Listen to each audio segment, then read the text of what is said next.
Hello everyone, welcome to the channel. ये नई series है एक और हम टाइमलेस रीडिंग के थ्रू देखेंगे कि आपकी लव सिचुएशन जो है वो क्या है। हो सकता है अभी आप अपनी ज़िंदगी में इस टाइम पर ना पहुँचे हों, इस पॉइंट पे ना पहुँचे हों जो यहाँ रीडिंग में नज़र आ रहा है, या आप ऑलरेडी इस पॉइंट से गुज़र चुके हों, क्योंकि हर एक की टाइमलाइन जो है वो फ़र्क होती है। एक ही इवेंट जो है वो हर एक की ज़िंदगी में मुख्तलिफ़ टाइम्स के ऊपर हो रहा होता है। ये एक टाइमलेस रीडिंग है, आप उस हिसाब से इसको देखिएगा। कैंसर, सन, मून और राइजिंग लोगों के लिए है। Regular Rider Waite tarot deck के अलावा मेरे पास मल्टीपल एंजल्स कार्ड भी हैं, और जो कि हम मैसेजेस शेयर करेंगे ताकि हमें सिचुएशन के बारे में फ़र्दर क्लैरिटी हासिल हो सके। लेट्स सी कि क्या है यहाँ पे। अच्छा, नज़र ये आ रहा है कि कैंसर जो हैं वो किसी ऐसे शख्स के साथ डील कर रहे हैं जो कि फ़ाइनेंशियली काफ़ी ज़्यादा स्टेबल और स्ट्रॉन्ग है। कैंसर लोग जो हैं वो बुनियादी तौर पे कंफ्यूज हैं और उनको समझ नहीं आ रही कि आया कि ये सिचुएशन में रिलायबिलिटी मौजूद है या नहीं है। जहाँ ये भी हो सकता है कि आप एक वक्त में एक से ज़्यादा लोगों के साथ डील कर रहे हों और आप कुछ फ़ैसला ना कर पा रहे हों कि अब क्या किया जाए। ऑन द अदर हैंड, जिस शख्स का या जिस खातून का हम यहाँ ज़िक्र कर रहे हैं, जो आपका पर्सन है, वो कोई दोस्तियाँ, कोई फ्रेंडशिप्स नहीं रखना चाह रहा, वो कोई थर्ड पार्टी में नहीं रहना चाह रहा, वो नहीं चाह रहा कि कोई इतना कैजुअल किस्म का रिलेशनशिप रखा जाए। वो एक कमिटेड रिलेशनशिप रखना चाह रहा है आपसे। लेकिन मुझे ये नज़र आ रहा है कि कैंसर जो हैं वो बुनियादी तौर पे बहुत ज़्यादा सेल्फ़ कॉन्शियस हैं और उनके साथ ऑलरेडी कोई बिट्रेल हो चुका है, जिसकी वजह से वो अभी नेक्स्ट कुछ स्टार्ट करने के अंदर जो हैं वो परेशान हैं, या ये कह लें कि वरीड हैं, और वो कोई फ़ैसला नहीं कर पा रहे हैं। लेकिन जो पर्सन है वो बहुत ज़्यादा क्लियर है कि मुझे दोस्ती नहीं करनी है, मुझे अफेयर नहीं चलाना है, मुझे एक सॉलिड स्टेबल रिलेशनशिप रखना है आपके साथ।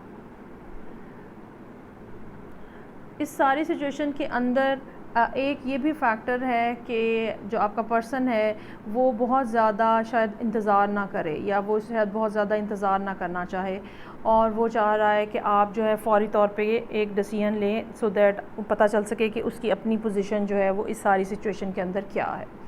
इस चीज़ ने आपको डेफ़िनेटली प्रेशराइज़ किया हुआ है। आप चीज़ों को अप एंड डाउन करके मैनेज करने की कोशिश कर रहे हैं, लेकिन बहुत ज़्यादा जो है वो कन्फ्यूजन और परेशानी है। लेकिन मुझे ये लगता है कि प्रेजेंट सिचुएशन जो है उसके अंदर आप बिल आखिर इस परेशानी में से निकल आएंगे और इस एंग्ज़ाइटी में से निकल आएंगे, और आप इस बेहतर पोजीशन में होंगे कि आप कुछ फ़ैसला कर सकें।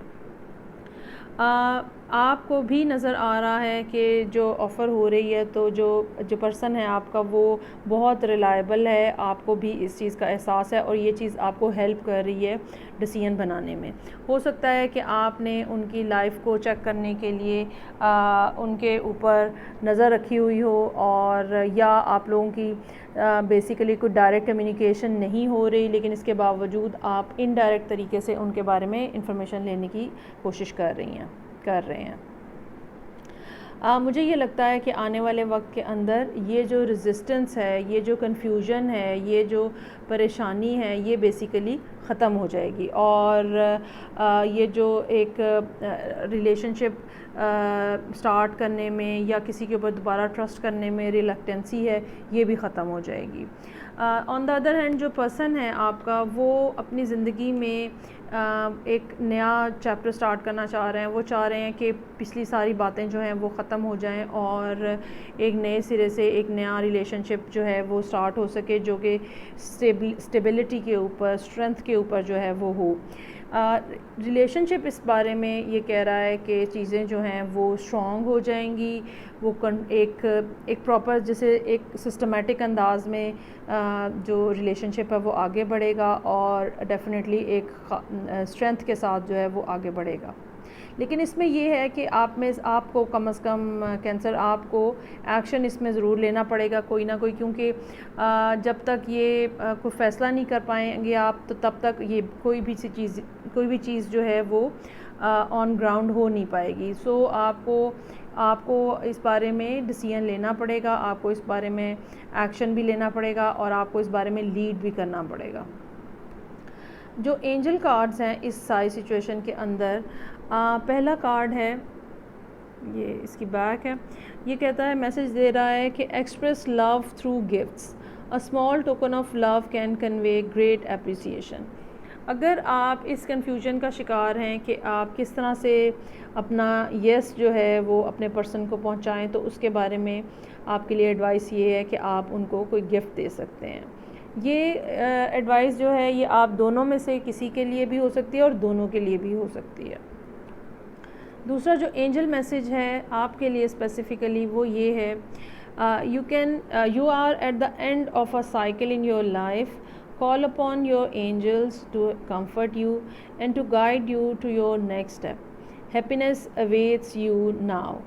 जो आपको एंग्ज़ाइटी है, जो आपको परेशानी है, जो आपको ये प्रॉब्लम है कि आपके साथ पहले कोई धोखा हुआ है और वो रिपीट ना हो जाए, तो उसके लिए एंजल मैसेज है कि आपका वो जो चैप्टर है वो क्लोज़ हो गया है और क्लोज़ होने जा रहा है। आप अपने एंजल्स को और अपने गाइड्स को कॉल करें ताकि वो आपको नेक्स्ट स्टेप के बारे में बता सकें, क्योंकि आगे आपके लिए हैप्पीनेस है जो कि अबंडेंस है आपके लिए, जो कि रिलेशनशिप में भी होगी और फाइनेंसेस में भी होगी। क्योंकि नेक्स्ट कार्ड जो मेरे पास यहाँ पे है वो एडजेसेंट पॉसिबिलिटीज़ का कार्ड है। आपके लिए इस टाइम के ऊपर या आने वाले दिनों के अंदर मल्टीपल अपॉर्चुनिटीज़ जो हैं वो ओपन होती हुई नज़र आ रही हैं। ये रिलेशनशिप और इसके अलावा भी, इस रिलेशनशिप के अलावा भी कैंसर लोगों की ज़िंदगी में मल्टीपल अपॉर्चुनिटीज़ जो हैं वो ओपन होती हुई नज़र आ रही हैं। सो बी पॉजिटिव, कोई अपने अंदर परेशानी और नेगेटिविटी ना रखें ताकि आपसे कोई अपॉर्चुनिटी मिस ना हो। और ये जो पर्सन आपकी लाइफ में आया है ये रिलायबल है, आप इसके बारे में वरी मत करें। बहुत जल्द ये वाली सिचुएशन जो है ये एक बेटर सीन के अंदर डेवलप हो जाएगी।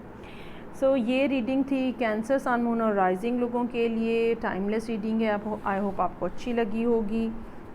Take care everyone, I will see you next time.